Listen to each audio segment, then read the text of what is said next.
ईश्वर मन की अवस्था है। मनुष्य स्वतंत्र है, लेकिन क्या स्वतंत्र है?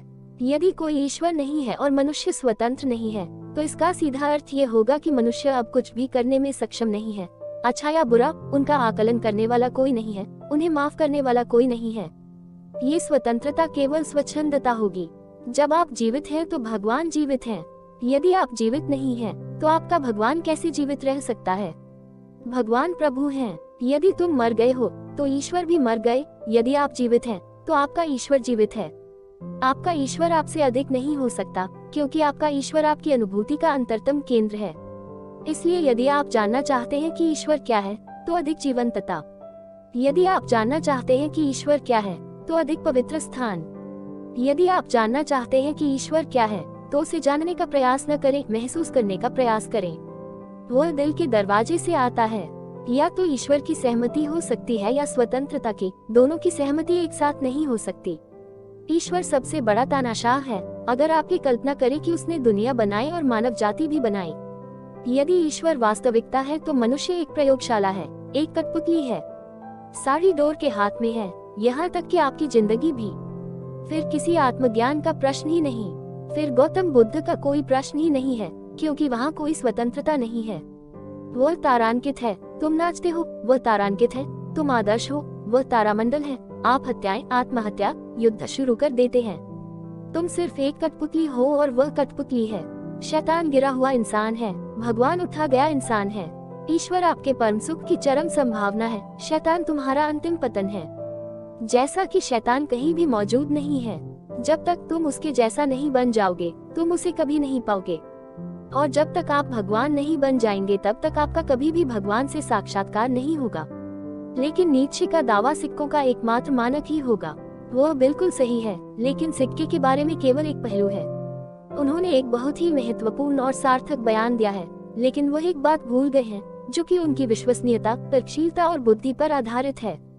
ये ध्यान पर आधारित नहीं है। ईश्वर को हटाना ये बिल्कुल ठीक है, वह मानवाधिकार की स्वतंत्रता के लिए सबसे बड़ा खतरा है, लेकिन मनुष्य को भी कुछ अर्थ और महत्व, कुछ उदारता, कुछ ग्रहणशीलता, अपनी शाश्वत भावना को पुनः प्राप्त करने के लिए कुछ मार्ग दिखाने चाहिए। चूंकि यह रहस्य नहीं समझा जा सका, लोगों ने बहुत प्रारंभ से ही एक ईश्वर की कल्पना करनी शुरू कर दी।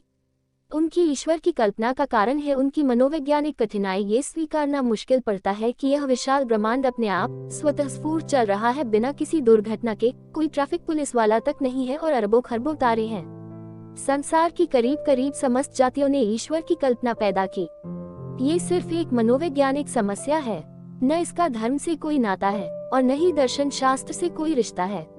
ये बिल्कुल समझ से परे है। अकल्पनीय है कि बिना सृष्टा के यह विश्व कैसे अस्तित्व में आया और इतना बड़ा ब्रह्मांड कैसे बिना किसी नियमता के चल रहा है।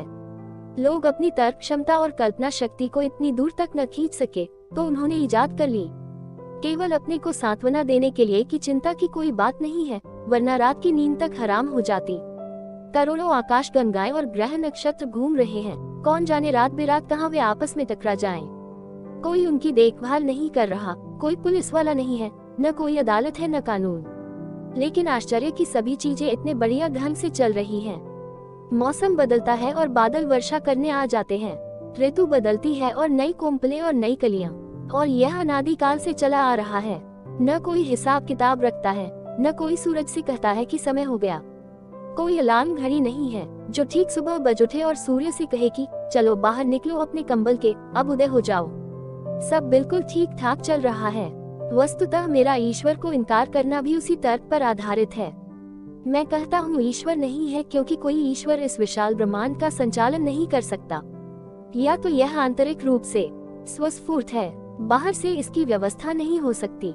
जब तक कोई आंतरिक तारतम्य, कोई अंतरसंगति, एक जीवंत देह की तरह स्वसंचालित भीतरी एकता न हो, कोई बाह्य नियमता अनादिकाल से अनंत काल तक इसकी व्यवस्था नहीं संभाल सकता। वह बोर हो जाएगा और उठकर अपने को गोली मार लेगा। आखिर इस सारे झमेले का मतलब क्या है? कोई उसे तकवाह तो देता नहीं है, किसी को उसका पता तक तो मालूम नहीं है। मेरी अपनी समझ यह है कि इस अस्तित्व की व्यवस्था बाहर से नहीं की जा सकती। ये ज्यादा अकल्पनीय है। क्यों कोई ईश्वर यह कष्ट उठाएगा और कब तक ये व्यवस्था करता रहेगा?